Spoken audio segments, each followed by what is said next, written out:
ITI के exam को बहुत ही कम समय अभी बचा है, जिसके लिए आपको बहुत ही जल्द से जल्द अभी स्टडी आपको चालू करना जरूरी है। बहुत से स्टूडेंट जो है वो लास्ट में पढ़ाई करेंगे, लेकिन अभी से अगर वो प्रैक्टिस करेंगे तब लास्ट तक आप पक्के होंगे और अच्छे स्कोर लाएंगे। और अच्छे स्कोर लाना आपके लिए बहुत ही जरूरी है, क्योंकि आगे अगर आप अप्रेंटिसशिप के लिए भर्ती करते हैं तो इसी परसेंटेज के ऊपर आपका सिलेक्शन होगा। किसी भर्ती के लिए अप्लाई करेंगे तो भी इसी की सिलेक्शन होगा। तो आपको चाहिए कि आप अच्छे से अच्छे मार्क हासिल करें। हमने यहाँ पर जो अभी ये एमसीक्यू प्रैक्टिस का जो सीरीज शुरू की है, उसके अंदर हमारा जो आज पार्ट 13वां है, जिसके अंदर हम देखेंगे model number 8 earthing and illumination system, earthing और रोशनी प्रणाली। तो आज इसके हम 1 से 25 क्वेश्चन देखेंगे जो हमको दिए गए हैं एनसीईआरटी के द्वारा, जो आने वाले हैं 2024 first year electrician trade theory के सीबीटी एग्जाम के अंदर। हम देखेंगे इसका question number 1, what is the main advantage of coiled coil lamp. अभी लैम्प के अंदर उसका जो फिलेमेंट होता है, बरोबर, तो उसके अंदर पूछा इसने, अगर वो फिलेमेंट अगर कॉइलेट होगा, मतलब इस तरीके से वाउंड किया हुआ होगा, बरोबर, तो उसका एडवांटेज क्या है, यहाँ पर हमको ये पूछा गया है। तो देखो, अगर हम सीधा तार लेते हैं फिलेमेंट के अंदर तो ये इसकी जो लंबाई होगी ये कम होगी, बरोबर। और अगर हम कॉइलेट कॉइल लेते हैं तो इसके मुकाबले में क्या होंगी, इसकी लंबाई अधिक होंगी। और अधिक लंबाई होने के कारण ये क्या करेगा, ज़्यादा ऊष्मा पैदा करेगा। और ज़्यादा ऊष्मा पैदा करने के कारण क्या मिलेगा हमको, जो लाइट है वो भी ज़्यादा मिलेंगी, है ना। तो यहाँ पे हमारा जो ऑप्शन बी है, हायर लाइट आउटपुट, ये इसका राइट आंसर रहेगा। चलिए अब देखते हैं question number 2, why the pointer is not stable at 0 on the scale as the megger is not in use. मतलब जब मेगर यूज में नहीं है तो इसका जो पॉइंटर है वो 0 पे क्यों स्टेबल नहीं रहता है। शुरू इधर से होता है, लेकिन करंट जितना अधिक इसके अंदर से प्रवाहित होगा उतना ये पॉइंटर इतना ज्यादा इधर डिफ्लेक्ट करेगा, बरोबर। और अगर कम करंट प्रवाहित होगा तो पॉइंटर कम डिफ्लेक्ट करेगा। और कम कब डिफ्लेक्ट करेगा, जब उसके अंदर से रेजिस्टेंस अधिक होगा। रेजिस्टेंस कम है, रेजिस्टेंस कम रहा तो उसके अंदर करंट ज्यादा प्रवाहित होगा ना, तो ये ज्यादा इधर की तरफ आएगा, कौन से साइड में, 0 के करीब करीब। तो मेगा के अंदर ये जो रीडिंग होती है इसकी मेगा ओम में होती है, बहुत ही अधिक मात्रा में होती है। तो इसके अंदर क्या होता है कि स्टार्टिंग में ये पॉइंट कहाँ पर होता है, इन्फिनिटी के ऊपर, यहाँ पर ये इन्फिनिटी का मार्क बना हुआ होता है और 0 इस साइड में होता है, तो 0 की तरफ नहीं होता है। क्यों नहीं होता है, क्योंकि यहाँ पर इसका जो कंट्रोलिंग टार्क है वो नहीं होता है ना। तो option A, it is not having controlling torque, ये इसका राइट आंसर रहेगा। चलिए अब नेक्स्ट क्वेश्चन है, what is the function of current reverser in earth resistance tester. मतलब अर्थ रेजिस्टेंस टेस्टर के अंदर जो करंट रिवर्सर है उसका कार्य क्या है, ये हमसे पूछा गया है।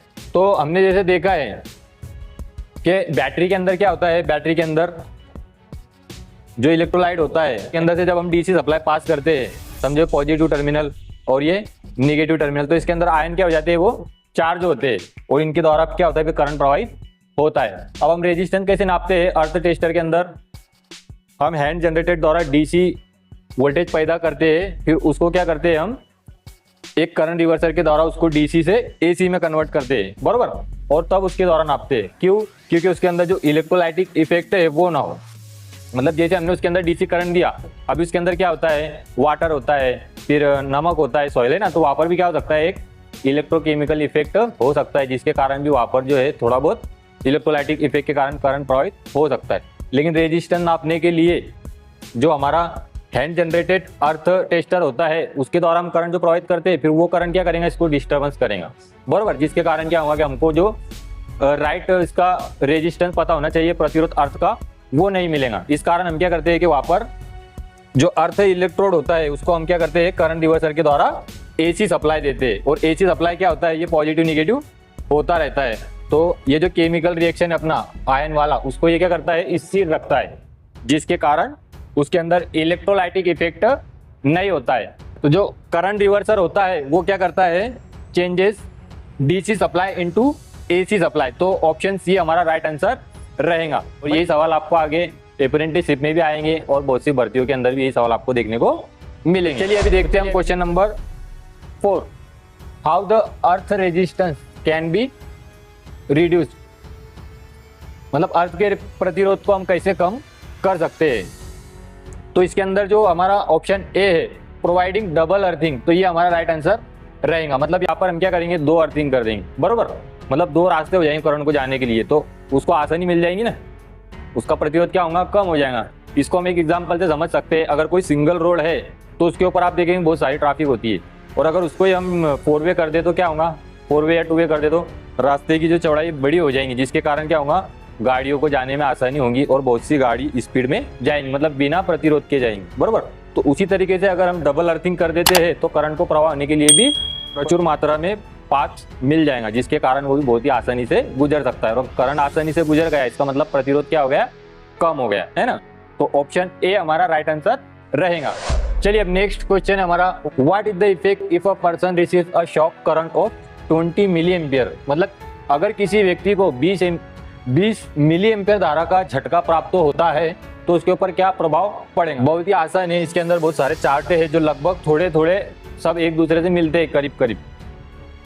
तो जैसे यहाँ पर एक बताया गया है 6 मिली एम्पियर से 16 मिली एम्पियर तक क्या होगा, पेनफुल शॉक लगेगा, बरोबर, या फिर उसका मसल कंट्रोल का जो है वो लॉस हो जाएगा, बरोबर, इस तरीके से बताया गया है। उसके बाद मिली एम्पियर तक क्या होगा, उसको एक्सट्रीम पेन होगा या फिर उसको रेस्पिरेटरी अरेस्ट आ सकता है, वो सांस लेना उसका बंद हो जाएगा। इस तरीके से जितना करंट बढ़ाते जाएंगे उतने उसके जो है प्रभाव भी बढ़ते जाएंगे। तो यहाँ पर अभी हमको 20 मिली एम्पियर के लिए जो आंसर बताया गया है वो है ऑप्शन नंबर बी, मतलब उसको पेनफुल शॉक लगेगा, दर्दनाक झटका लगेगा। अभी ये जो चीजें होती है इंसान के ऊपर भी डिपेंड करती है, कोई इंसान कितना प्रतिकारक है। अगर किसको जो है पेनफुल शॉक 5 मिली एम्पियर से भी हो सकता है, लेकिन अभी हमको 2 मार्क चाहिए तो हमको एनसीवीटी के द्वारा जो बताया गया ऑप्शन बी है ये इसका राइट आंसर है।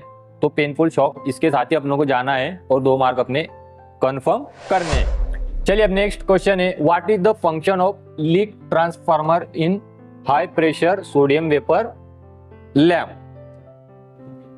देखो यहाँ पर क्या होता है, ये जो अपना उच्च प्रतिघाती ट्रांसफार्मर होता है, मतलब हाई रिएक्टेंस वाला ट्रांसफार्मर होता है, तो स्टार्टिंग में इसके द्वारा जो सप्लाई आता है ये सेकेंडरी के द्वारा, तो यहाँ पर कोई भी करंट पास नहीं होता, स्टार्टिंग में लोड रहित अवस्था में होता है। तो बहुत ही आसानी से हम इसको समझने की कोशिश करेंगे। तो जब इसके ऊपर कोई लोड नहीं दिया हुआ होता है तो इसके अंदर क्या होता है कि बहुत ही उच्च वोल्टेज इसके अंदर बहुत ही हाई वोल्टेज पैदा होते हैं, तकरीबन 380 से 450 वोल्ट के आसपास ये जो वोल्टेज है उसको प्रदान करता है इस ट्यूबलाइट को। लेकिन क्या होता है कि उतने हाई वोल्टेज के कारण क्या होता है कि इसके अंदर जो है वो गैस डिस्चार्जिंग प्रक्रिया ऑन हो जाती है, जिसके कारण जो है वो करंट इसके अंदर से प्रवाहित होके इस तरीके से प्रवाह होना शुरू हो जाता है इस ट्रांसफार्मर में, बरोबर। अब जब करंट इसके अंदर से ट्रांसफर हो जाएगा तो इसके साथ क्या हो जाएगा, लोड भी आ जाएगा, बरोबर। लोड के कारण क्या होगा, अब इसके अंदर जो वोल्टेज हाई थे अब वो क्या हो जाएंगे, कम हो जाएंगे, वोल्टेज थोड़े से बटेंगे ना। तो ये जो उच्च प्रतिघाती ट्रांसफार्मर है इसके अंदर जो वोल्टेज है वो भी बच जाएंगे। मतलब क्या होता है कि सिर्फ स्टार्टिंग में ही ये क्या करता है अपनों को हाई वोल्टेज देता है ना। तो option D, ignite the high voltage initially, मतलब प्रारंभ में उच्च वोल्टेज को देना, ये इसका राइट आंसर रहेगा। चलिए next question number 7, why the outer tube of a high pressure metal halide lamp made of borosilicate glass. मतलब इसमें पूछा गया है कि उच्च धातु हेलाइट लैम्प की जो बाहरी ट्यूब है वो बोरोसिलिकेट ग्लास से क्यों बनी होती है, ये इसके अंदर पूछा गया है। तो इसका आंसर भी एकदम ही आसान है। तो हेलाइट लैम्प के अंदर क्या होता है कि इसके अंदर एक आर्क जनरेट होती है। क्या जनरेट होती है, आर्क जनरेट होती है। तो अब आर्क के कारण क्या होता है, एक पराबैंगनीय किरणें विकिरित होती है, मतलब इसके द्वारा जो है वो रेडिएट होती है उस लैम्प के द्वारा, बरोबर। तो हम क्या करते हैं कि इसके अंदर जो इसका बाहरी परत होती है वो बनाते हैं हम बोरोसिलिकेट से। तो ये बोरोसिलिकेट क्या करता है, ये एक तो उसको रिड्यूस करता है या फिर ब्लॉक करता है अल्ट्रावायलेट किरणों को। तो हमारा जो ऑप्शन नंबर डी रहेगा, reduce the ultraviolet radiation from the lamp, option D हमारा राइट आंसर रहेगा। तो देखते हैं question number 8, what is the current carrying capacity of flasher if the current is 100 milli ampere in each row. मतलब यहाँ पर क्या पूछा गया है कि हर ये जो है 3 रॉ है, तो हर रॉ के अंदर कितना करंट प्रवाहित हो रहा है, 100 मिली एम्पियर। तो इसके हिसाब से जो हमारा फ्लैशर है उसकी करंट वहन क्षमता कितनी, ये हमको पता करना है। तो यहाँ पर हमने जैसे देखा है कि जो अब ये तीनों रॉ किसमें है, पैरेलल में, तो यहाँ पर हम पैरेलल का फॉर्मूला लगाते हैं, बहुत ही आसान है। उसके अंदर क्या होता है, पैरेलल के अंदर जो टोटल करंट होता है, मतलब यहाँ से जो करंट आएगा अब ये क्या रहेगा हमारा टोटल करंट। जो टोटल करंट इसमें प्रवाहित होगा वो ये तीनों के अंदर क्या होगा, डिस्ट्रीब्यूट होगा। तो पैरेलल में करंट क्या होता है, डिस्ट्रीब्यूट होता है। जैसे I1 plus I2 plus I3 बरोबर। तो अपने पास ये कितना है I1, तो अपने पास I1 कितना है 100 मिली एम्पियर प्लस I2 कितना हुआ 100 milli ampere plus I3 100 milli ampere बरोबर। जैसे अभी यहाँ पर से जो करंट प्रवाहित होगा उसको हम नाम दे देते हैं I1, यहाँ से जो प्रवाहित हुआ उसको नाम दे देंगे I2, यहाँ से जो प्रवाहित हुआ उसको हम नाम दे देंगे I3। तो तीनों का ही अपनों को प्लस करना है, तो तीनों का प्लस करेंगे तो कितना आएगा 300 मिली एम्पियर बरोबर। तो टोटल करंट कितना हुआ, यहाँ से जो प्रवाहित होने वाला है वो 300 मिली एम्पियर। इसका मतलब इसकी जो क्षमता होगी हमारे फ्लैशर लैम्प की वो कितनी होगी, करंट वहन क्षमता 300 मिली एम्पियर। तो हमारा जो ऑप्शन डी है यहाँ पर 300 मिली एम्पियर, ये इसका राइट आंसर रहेगा। बहुत ही चलिए अब नेक्स्ट क्वेश्चन हमारा question number 9, what is the unit of luminous flux. Luminous flux की यूनिट पूछा है बरोबर। अभी ल्यूमिनस फ्लक्स किसको कहते हैं कि किसी प्रकाश स्रोत से उत्सर्जित होने वाली प्रकाश किरणों की कुल मात्रा है ना, मतलब किसकी बात हो रही है, किरणों की। अब ये प्रकाश स्रोत है तो इसके द्वारा कितने किरणें निकल रही है उसकी कुल मात्रा को हम क्या कहेंगे, ल्यूमिनस फ्लक्स कहेंगे बरोबर। तो इसको जो जिस चीज में हम मेजर करते हैं उसकी जो यूनिट जिसको हम कहेंगे वो होती है ऑप्शन बी, ल्यूमेन बरोबर। चलिए नेक्स्ट क्वेश्चन हमारा question number 10, which position MB type high pressure mercury vapour lamp are operated. तो चलिए यहाँ पर देखो ये जो लैंप है इस लैंप को किस पोजीशन में या किस स्थिति में ऑपरेट किया जाता है या फिर संचालित किया जाता है ये पूछा है। तो इसका आंसर जो है वो आपको बता दूं ऑप्शन डी, इसको हम कोई भी पोजीशन में इसको ऑपरेट या संचालित कर सकते हैं।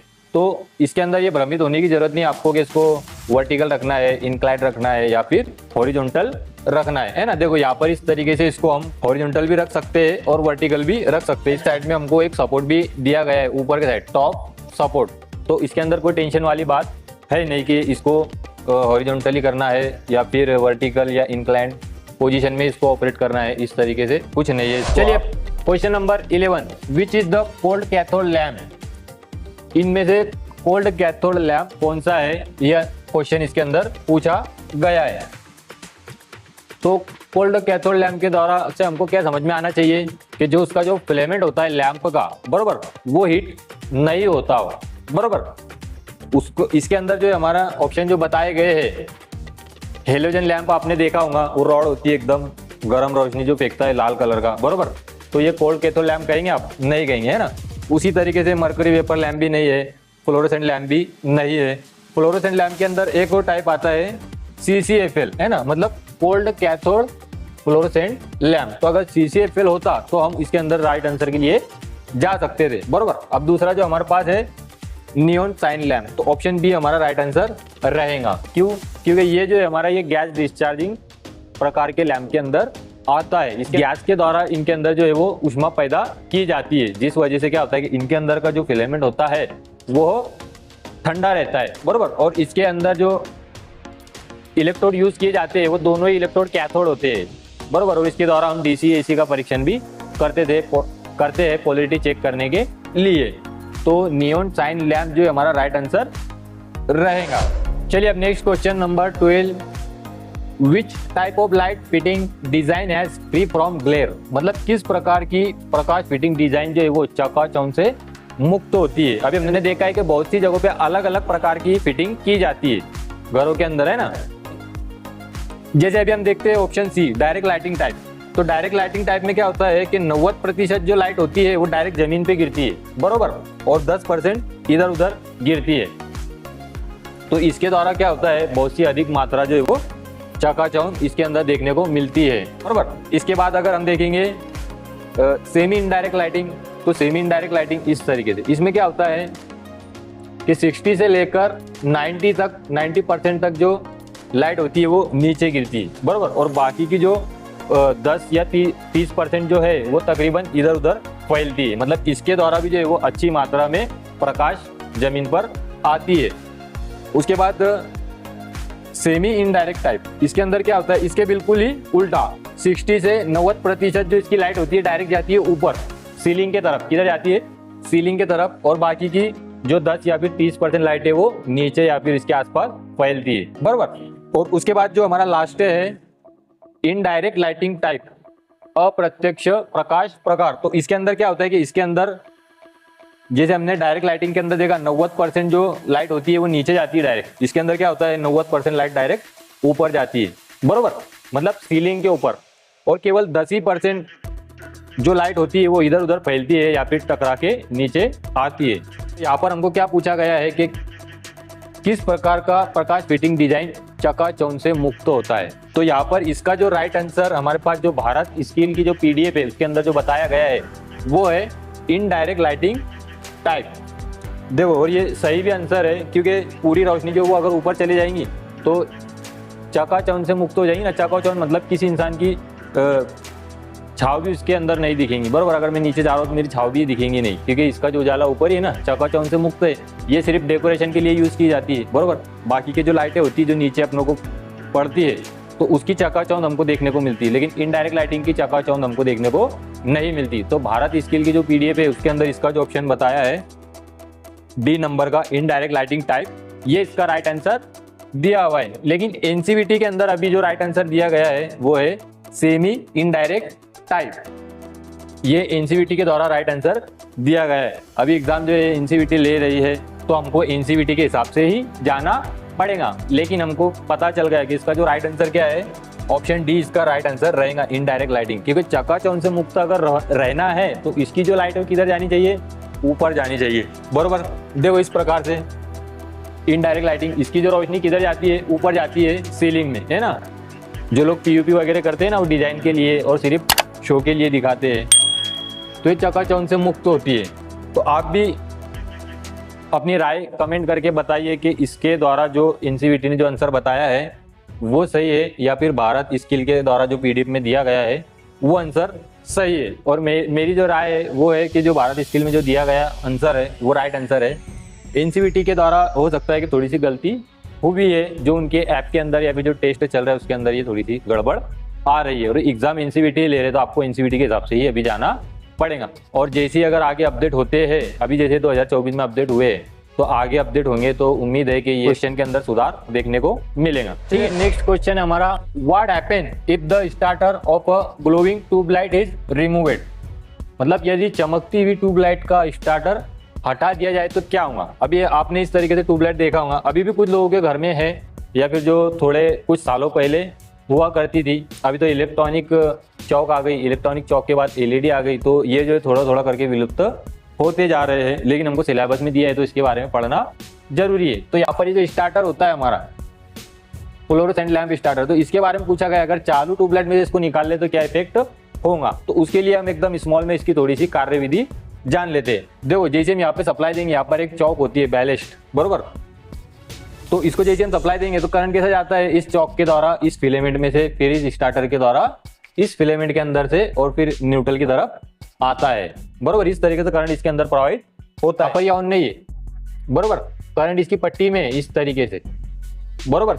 लेकिन जैसे ही इसके अंदर ये जो हीट होगा तो हीट होने के बाद क्या होगा, ये चालू हो जाएगा। और चालू होने के बाद फिर क्या होगा कि ये जो फिलामेंट है ये गर्म होने लगेंगे, और गर्म होने की वजह से क्या करने लगेंगे, इसके अंदर की जो गैस है उसके अंदर से ये डिस्चार्ज होंगे और इसके अंदर से क्या होगा, करंट प्रोवाइड होना शुरू होगा। लेकिन क्या होता है कि वापिस से तुरंत बाद ये क्या होता है, ऑफ हो जाता है। क्योंकि बायोमेटेलिक पट्टी है ना, वो जैसी ठंडी हुई के वापस टूट जाती है, जैसी गर्म हुई वापस टच हो जाती है। तो इस तरीके से 1 मिनट में 20, 25, 15 बार ये पोजीशन होते रहती है, जिसके कारण फिर क्या होता है कि ये जो लैंप है ये भी हीट होने लगते हैं। स्टार्टिंग में इलेक्ट्रॉन डिस्चार्जिंग प्रक्रिया इसके अंदर से शुरू हो जाती है और बाद में क्या होता है कि इसके अंदर जो करंट है वो इस तरीके से इस इलेक्ट्रोड के जरिए ही प्रवाहित होने लग जाता है, बरोबर। फिर इधर का कोई संबंध नहीं रहता। इसके बाद अगर हम ये स्टार्टर निकाल भी ले तो इधर का जो सर्किट है वो तो ऑटोमेटिक ही बाहर है, क्योंकि करंट ने अपना रास्ता इधर से बना लिया है, तो फिर इसका कोई काम नहीं, बरोबर। इस तरीके से ये ट्यूबलाइट भी अपनी चालू हो जाती है। तो हमको बस इतना याद रखना है इसके अंदर कि अगर ट्यूबलाइट चालू है, स्टार्टिंग में तो निकाले तो फिर चालू नहीं होंगी, लेकिन अगर चालू है और अगर तब निकाल लिए तब ये क्या होगा, ऑप्शन बी, ग्लो कंटिन्यूअसली, मतलब निरंतर ये जो लाइट है चालू रहेंगी। ऑप्शन बी इसका राइट आंसर रहेगा। चलिए अब नेक्स्ट क्वेश्चन हमारा, why system earthing is different in utilisation than equipment earthing. उपकरण अर्थिंग की तुलना में सिस्टम अर्थिंग अलग क्यों है, ये पूछा गया है। तो देखो उपकरण अर्थिंग जो हम घर के लिए बनाते हैं, अगर किसी उपकरण को, किसी इक्विपमेंट को अगर कोई फेज तार टच हो जाए तो उसके द्वारा उसका करंट अर्थ हो जाए ना, अपनों को हाथ लगे तो अपनों को करंट ना लगे, ये होता है अपना उपकरण अर्थिंग। लेकिन सिस्टम अर्थिंग क्या होता है, सिस्टम अर्थिंग जहाँ पर जैसे बिजली तैयार की जाती है, सब स्टेशन जनरेशन, वहां पर क्या करते हैं कि जो अर्थिंग बनाते हैं उसका सिरा किससे जोड़ देते हैं, न्यूट्रल से जोड़ देते हैं, बरोबर। मतलब अब इसके द्वारा जो आने वाला रिटर्न करंट है वो किसके द्वारा आएगा, इस न्यूट्रल के द्वारा रिटर्न आएगा, बरोबर। और ये न्यूट्रल किससे कनेक्ट है, अर्थ से कनेक्ट है, तो अर्थ के अंदर भी क्या होगा, करंट प्रवाहित होगा, बरोबर। तो यहाँ पे जो ऑप्शन सी है, it is associated with current carrying conductor, मतलब ये धारावाहक चालकों से संबंधित रहेगा। अभी हम यहां पर देखें, ये बीच में जो पॉइंट होता है, स्टार पॉइंट होता है ना, अब यहां से जो आर फेज आएगा, समझ लो ये आर फेज आ रहा है, तो ये करंट किधर से रिटर्न जाएगा, ये न्यूट्रल से रिटर्न जाता है, बरोबर। और ये न्यूट्रल कहाँ पे कनेक्ट है, अर्थ से कनेक्ट है, इस वजह से इसके अंदर से भी करंट कैरी होता है, इस वजह से ऑप्शन सी हमारा राइट आंसर। चलिए अभी नेक्स्ट क्वेश्चन है हमारा 15, what is the SI unit of luminous intensity. दे इससे पहले यूनिट पूछा गया था फ्लक्स के लिए और अब पूछा गया है ल्यूमिनेस इंटेंसिटी के लिए, बरोबर। तो ये दोनों क्वेश्चन के अंदर आप कंफ्यूज हो सकते हैं, ऑप्शन भी यही सेम रहेंगे, तो हो सकता है कि आप दोनों के अंदर गड़बड़ हो जाए, या तो दोनों का आप ल्यूमन लगा देंगे या तो दोनों का आप कैंडला लगा देंगे। तो अभी ल्यूमिनेस इंटेंसिटी को समझते हैं। इंटेंसिटी मतलब तीव्रता, है ना। अभी दो टॉर्चें हैं, दोनों टॉर्च की जो है प्रकाश समान है, किरणों की मात्रा जो है वो समान है। प्रकाश की किरणों को क्या में नापते हैं हम, ल्यूमेन में नापते हैं ना, प्रकाश फ्लक्स। लेकिन इंटेंसिटी किसकी ज्यादा है, दोनों में से चमक किसकी ज्यादा है ना, जिसकी चमक अधिक रहेंगी उसकी रोशनी अधिक रहेंगी, और उसको हम क्या बोलेंगे, इंटेंसिटी, तीव्रता। तो इसको काय में नापते हैं हम, इसको नापते हैं कैंडेला में, काय में नापते हैं, ऑप्शन सी कैंडेला में। तो ये इसका राइट आंसर रहेगा। चलिए अब नेक्स्ट क्वेश्चन है हमारा, what is the reason for supplying AC to the electrodes for measuring earth resistance. इससे पहले ही देखो इससे रिलेटेड क्वेश्चन आके गया है, बरोबर। अर्थ का प्रतिरोध मापने के लिए इलेक्ट्रोड को एसी आपूर्ति करने का क्या कारण होता है, मतलब उसको एसी सप्लाई देने का क्या कारण होता है, ये पूछा गया है। तो इसके अंदर देखो क्या होता है, जमीन के अंदर वाटर होता है, सॉल्ट होता है, बरोबर, कोयला होता है, तो वहां पर क्या हो सकता है, इलेक्ट्रोलाइटिक इफेक्ट हो सकता है ना। जिस तरीके से बैटरी के अंदर से हम डीसी सप्लाई प्रदान करते हैं, तो वहां पर क्या होता है कि इलेक्ट्रोलाइसिस प्रोसेस होती है, जिसके कारण वो बैटरी के जो आयन है वो चार्ज होते हैं, डिस्चार्ज होते हैं, उसके कारण विद्युत धारा प्रवाहित होती है। और हमको अगर प्रतिरोध नापना है तो हमको क्या चाहिए कि सिर्फ हमारे ही मीटर द्वारा जो करंट प्रवाहित हो रहा है वो ही रहे, है ना। और डीसी सप्लाई देंगे तो इस प्रकार से क्या होता है कि वहां पर इलेक्ट्रोलाइटिक इफेक्ट हो सकता है। आयन जो है वो क्या हो सकते हैं, चेंज हो सकते हैं डायरेक्ट करंट से, यानी डीसी से। लेकिन एसी क्या होता है, एसी हमारा बढ़ते और घटता रहता है, बरोबर। तो ये उसके इफेक्ट को क्या करता है, न्यूट्रलाइज कर देता है इलेक्ट्रोलाइटिक इफेक्ट को, इसलिए एसी सप्लाई दिया जाता है, बरोबर। तो option D, avoid the effect of electrolytic EMF interference, ये हमारा राइट आंसर। चलिए अब नेक्स्ट क्वेश्चन है, what is the minimum size of copper earth continuity conductor used in single phase domestic wiring as per BIS, bureau of Indian standard. इनके हिसाब से जो है वो कम से कम क्या पूछा गया है, minimum size of copper earth continuity conductor, मतलब अर्थिंग के लिए जो हम कंडक्टर यूज करते हैं, जिसमें से अर्थ का अर्थिंग के द्वारा करंट जाना चाहिए अर्थ में, उस कंडक्टर, तो उसकी मिनिमम साइज कितनी होनी चाहिए। देखिए हमने एक 3 पिन सॉकेट भी देखा है, बरोबर। तो उसमें 3 पिन सॉकेट में भी क्या होता है कि यहाँ पर का जो अर्थिंग का पॉइंट होता है ये हमेशा इनसे बड़ा होता है। क्यों, क्योंकि इनके मुकाबले में ज्यादा आसानी से करंट इधर से जा सके, है ना। इस वजह से अर्थ करंट कैरिंग कंडक्टर की जो साइज है उसको ज्यादा रखी जाती है, 14, कम से कम 14 HWG और अधिक तो कितना भी रख सकते हैं, लेकिन 8 HWG का रखने को कहा जाता है, और कम से कम 14 HWG का रख सकते हैं, ऐसा एक नियम में बताया गया है। लेकिन यहाँ पर अभी हमको mm में पूछा गया है, तो यहाँ पर जो है हम सिंगल फेज के लिए 1.5 स्क्वायर mm और 3 फेज के लिए 2.5 स्क्वायर mm, कम से कम इतना हम रख सकते हैं। तो यहाँ पर सिंगल फेज के लिए पूछा गया है, तो सिंगल फेज के लिए 1.5 स्क्वायर mm, तो ऑप्शन डी इसके लिए राइट आंसर रहेगा। चलिए अब next question number 18, how the control harmonic distortion in neutral connections as per Indian electricity rule. तो इसके अंदर देखो क्या पूछा गया है कि जो न्यूट्रल कंडक्टर होता है उसके अंदर अगर इस तरीके से हार्मोनिक डिस्टॉर्शन आए तो हम उसको कैसे कंट्रोल कर सकते हैं, ये इसके अंदर पूछा है। तो बहुत ही आसान है। ऐसा क्यों होता है, अगर कोई जैसे हम 3 फेज सप्लाई अगर कहीं पर देते हैं और तीनों फेजों पे अगर अलग अलग लोड है, लोड जो है वो लीनियर नहीं है, तो वहाँ पर क्या होता है फिर इस तरीके से डिस्टॉर्शन पैदा होता है। मतलब उसकी जो फ्रीक्वेंसी होती है उस फ्रीक्वेंसी तो सेम होती है लेकिन बहुत ही डिस्टॉर्सिव होती है। और इस तरीके से जो डिस्टॉर्शन है ये हमारे जो कम्युनिकेशन डिवाइसेस होते हैं उसके लिए बहुत ही हानिकारक होते हैं। तो उसको हमको क्या करना पड़ता है फिर, किस प्रकार से देखो एक अर्थिंग करते हैं। जैसे अभी हमारा स्टार कनेक्शन के अंदर जो बीच का जो पॉइंट होता है वो क्या होता है, न्यूट्रल होता है, बरोबर। ये जो पॉइंट होता है ये न्यूट्रल पॉइंट होता है, बरोबर। तो उसको क्या करते हैं फिर हम जेड यानी इम्पेडेंस, तो एक इम्पेडेंस के द्वारा उसको हम क्या करते हैं, ग्राउंड कर देते हैं। तो इससे क्या होता है कि ये जो इम्बैलेंस में ये जो डिस्टॉर्शन आया है वो बराबर कंट्रोल में आ जाता है। तो option A earthing through impedance, ये इसका right answer. Next question number 19, which principle earth tester work.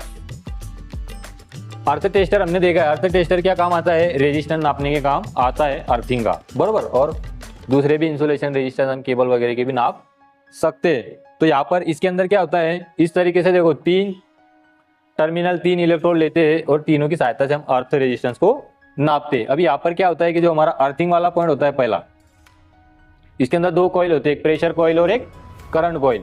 तो प्रेशर कॉइल का एक टर्मिनल कहाँ पे जाएगा, अर्थिंग पर। करंट कॉइल का एक टर्मिनल कहाँ पर जाएगा, अर्थिंग पर। इसके द्वारा हम वोल्टेज नापते हैं और इसके द्वारा क्या नापते हैं, करंट नापते हैं, बरोबर। तो रेजिस्टेंस पता करने के लिए हमको क्या फॉर्मूला यूज करना होता है, V/I। तो जो ओहम का जो नियम है वोल्टेज ड्रॉप का, V = R/I, इसी वोल्टेज ड्रॉप के फॉर्मूले से हम इसको नापते हैं। तो ये जो हमारा फॉल ऑफ पोटेंशियल जो प्रिंसिपल है ये आया है ओहम्स लॉ के ही इस नियम के वजह से, बरोबर। यहाँ पर इसका जो राइट आंसर है वो क्या है, option D, fall of potential, मतलब वोल्टता का पतन। इसके अंदर थोड़ा सा अलग मत बताया गया है लेकिन इसके अंदर क्या है, वोल्टता का पतन। तो इसके जरिए क्या करते हैं, हम वोल्टेज का ड्रॉप नापते हैं और फिर यहाँ से हम रेजिस्टेंस को पता करते हैं। यहाँ पर वोल्टेज अपनों को मिल जाएगा। ये पहला जो इलेक्ट्रोड रहेगा हमारा P, इसके बीच में कितना वोल्टेज है, बरोबर, वो यहाँ पर हमको मिल जाएगा। मतलब हम इसको ऐसा भी लिख सकते हैं P और E का वोल्टेज। और यहाँ पर I जो है हमारा वो E और C में से कितना करंट जा रहा है वो यहाँ से हम पता कर लेंगे। तो अपनों को जो है इसका रेजिस्टेंस पता चल जाता है। तो इस तरीके से क्या करते हैं, हम 3 टर्मिनल लेके वोल्टेज ड्रॉप की मदद से निकालते हैं। तो इसी मेथड को क्या कहा जाता है, फॉल ऑफ पोटेंशियल मेथड। और ये है हमारा अर्थ टेस्टर का प्रिंसिपल, ठीक है। बहुत ही आसान है, कुछ कठिन नहीं है। चलिए next question number 20, which material is quoted in tungsten electrode of fluorescent tube lamp. मतलब फ्लोरोसेंट ट्यूब लैम्प के अंदर जो टंगस्टन इलेक्ट्रोड होता है उसको किस पदार्थ के द्वारा लेपित किया जाता है, मतलब उसके ऊपर परत चढ़ाई जाती है। तो यहाँ पर जो इसका आंसर है हमारा ऑप्शन डी, बेरियम तथा स्ट्रोंशियम ऑक्साइड। ऑप्शन डी इसका राइट आंसर रहेगा। अब ये दोनों के मिक्सचर से उसके जो है इसके ऊपर एक लेप चढ़ाया जाता है। क्यों चढ़ाया जाता है, ताकि उसके अंदर ऑक्सीडेशन ना हो, बरोबर। जैसे आप बोलते हैं ना कार्बन आ गया, ब्लैक वगैरह जैसा पड़ता है तो उसको हम ऑक्सीडेशन बोलते हैं। उसके कारण फिर क्या हो सकता है, बहुत सी दुविधा आ सकती है।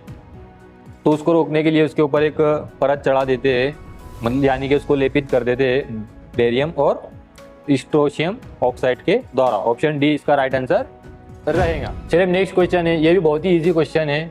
21, why fluorescent lamp ends are blackening. यहाँ पर आपने जैसे फ्लोरोसेंट ट्यूब रॉड देखे होंगे या फिर लैंप देखे होंगे, तो उसके जो एंड होते हैं वो एंड जो है वो काले क्यों पड़ जाते हैं, यहाँ पर ये पूछा जा रहा है ना। उसके जो सिरे होते हैं वो काले क्यों पड़ जाते हैं, क्योंकि यहाँ पर क्या होता है कि इसके जो सिरे होते हैं यहीं पर होता है इसका इलेक्ट्रोड, बरोबर। अब ये इलेक्ट्रोड क्या होते हैं, हीट होते हैं ना, ये हीट प्रोड्यूस करते हैं। तो हीट की वजह से क्या होता है, यहाँ का इतना जो हिस्सा है वो जल जाता है, बरोबर। तो हमारा जो ऑप्शन डी रहेगा, हीट ऑफ द इलेक्ट्रोड, मतलब इलेक्ट्रोड की गर्मी के कारण इसके जो सिरे या फिर एंड होते हैं वो काले पड़ जाते हैं। तो बहुत ही आसान सवाल है और उसका आंसर भी एकदम आसान है। यहाँ पर भी आपके 2 मार्क जो है बहुत ही आसानी से पक्के हो जाएंगे। चलिए अब देखते हैं next question, what is the purpose of igniter in high pressure sodium vapour lamp circuit. यहाँ पर उसने पूछा है कि इग्निटर का पर्पस क्या है high pressure sodium vapour lamp के अंदर। तो हमको स्टार्टिंग में क्या चाहिए होता है, एक हाई वोल्टेज पल्स चाहिए होती है ताकि हम इसके अंदर क्या कर सके, इसके अंदर जो गैस होती है जेनॉन गैस, उसके अंदर एक आर्क जनरेट कर सके। वो जनरेट करने के लिए स्टार्टिंग में हमको जो हाई वोल्टेज की पल्स चाहिए वो मिलती है हमको इग्निगेटर के थ्रू। फिर जब वो आर्क पैदा हो जाती है बाद में, फिर वो आर्क क्या करती है, उसको मर्क्यूरी वेपर उसको हीट करती है, फिर उसके द्वारा उसमें उत्पन्न होती है, वो चालू हो जाता है। तो यहाँ पर जो हमारा ऑप्शन डी है, generate high voltage pulse eight starting, मतलब शुरू करने पर उच्च वोल्टेज पल्स उत्पन्न करना जिससे स्टार्टिंग में आर्क पैदा हो सके, ये काम होता है हमारा इग्निगेटर का। तो ऑप्शन डी हमारा राइट आंसर रहेगा। अब नेक्स्ट क्वेश्चन हमारा, what will happen to the value of earth resistance if length of the earth pipe is increase. मतलब यहाँ पर क्या पूछा गया है कि जो अर्थिंग पाइप है अगर उसकी लंबाई बढ़ा दी जाए तो अर्थ रेजिस्टेंस का क्या मान होगा। तो देखो हमारे पास जो फॉर्मूला है R is equal to rho is into L divide by A, है ना। रो क्या है, रेजिस्टिविटी है, एल क्या है, लेंथ है, और ए क्या है, इसका कंडक्टर का क्रॉस सेक्शनल एरिया है। तो यहाँ पर जो एल है वो डायरेक्टली प्रोपोर्शनल किसके है, रेजिस्टेंस के, बरोबर। मतलब अगर लेंथ बढ़ेंगी तो रेजिस्टेंस भी क्या होगा, बढ़ेगा। तो यहाँ पर क्या पूछा गया है, सॉरी यहाँ पर क्या बताया गया है कि value of earth resistance if the length of the pipe is increased. तो यहाँ पर पाइप की लंबाई बढ़ रही है तो रेजिस्टेंस भी क्या होगा, बढ़ेगा। तो ऑप्शन बी हमारा राइट आंसर रहेगा। चलिए अब नेक्स्ट क्वेश्चन है, which method is used to reduce the value of earth resistance. मतलब कौन सी ऐसी विधि जिसका प्रयोग करके हम अर्थ का प्रतिरोध कम कर सकते हैं। तो हमारा जो ऑप्शन सी है, by pouring water in the earth pit at the repeated interval. मतलब मिट्टी के अंदर समय समय में, मिट्टी के जो गड्ढे हैं उसके अंदर समय समय में पानी डालना ताकि जिससे नमी बनी रहे, और नमी अगर होगी, गीलापन अगर होगा तो इसका रेजिस्टेंस जो है वो कम रहेगा। तो हमारा ऑप्शन सी इसके लिए राइट आंसर रहेगा। चलिए लास्ट क्वेश्चन है हमारा, what is the name of the reflector. इस तरीके से चित्र दिखाया जाएगा और आपको पूछा जाएगा कि इस रिफ्लेक्टर का कार्य क्या है। जो लैंप के पीछे लगता है ना रिफ्लेक्टर, जो पीछे की रोशनी को भी आगे पहुंचाता है, तो इस रिफ्लेक्टर का नाम क्या है। तो देखिए ये जो रिफ्लेक्टर इस तरीके से पैराबोलिक टाइप में आपको दिख रहा है, बरोबर। पैराबोलिक कैसे होता है, अंडे प्रकार का, बरोबर। तो उसी तरीके से ना पैराबोलिक। तो हमारा ऑप्शन सी जो है पैराबोलिक टाइप, ये हमारा राइट आंसर रहेगा। और एक तो इस तरीके से या फिर एक इस तरीके से भी आपको दिख सकता है। तो इसका जो आंसर है वो हमारा है ऑप्शन ए, स्पॉट लाइट। तो ये दो में तो कोई भी आपको एक दिखेगा। इसमें आपको याद रखना है ये चौकोन बॉक्स में, बरोबर। और ये कैसा है, ये हमारा पैराबोलिक टाइप का है। तो ऑप्शन सी इसका राइट आंसर रहेगा। तो चलिए यहाँ पर हमारा जो मॉडल नंबर 8 है वो भी खत्म हुआ, और अभी इसके बहुत ही कम पार्ट बाकी है और एग्जाम के लिए टाइम भी बहुत ही कम बचा है। तो जल्द से जल्द आप इसकी प्रैक्टिस अच्छे से करें और इस वीडियो को अपने इलेक्ट्रीशियन ITI फर्स्ट ईयर के स्टूडेंट के साथ भी शेयर करें ताकि वो भी अच्छे से अच्छे मार्क के साथ पास हो सके।